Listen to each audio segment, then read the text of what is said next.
The wind howled through the tall baobab trees, whispering secrets of sorrow that no one dared to speak aloud. Deep in the heart of the Namib Desert, where the sand carried memories of blood and tears, the Herero people of German Southwest Africa, modern-day Namibia, lived under the watchful eyes of their colonizers. In the early 1900s, under German rule, the Herero and Nama peoples faced one of the first genocides of the 20th century. The land that had once belonged to them was seized, their cattle stolen, and their families torn apart. At night, as the world slept, the silent screams of the suffering echoed across the desert, lost in the vast emptiness. Among them was Keziah, a young Herero girl whose family had been forced into the harsh Omaheke Desert after General Lothar von Trotha issued his infamous extermination order in 1904.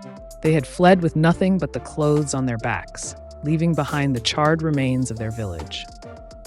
The German soldiers had torched their homes, slaughtered their men, and driven the survivors into the wastelands with no food or water.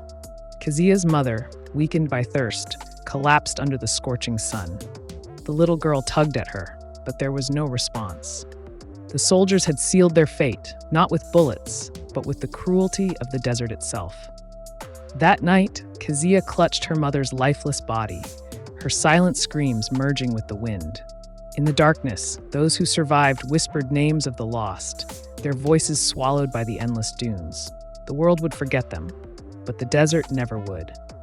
Decades later, the bones of the Herero and Nama people would be uncovered, their stories finally spoken, their suffering no longer confined to the silent screams in the dark.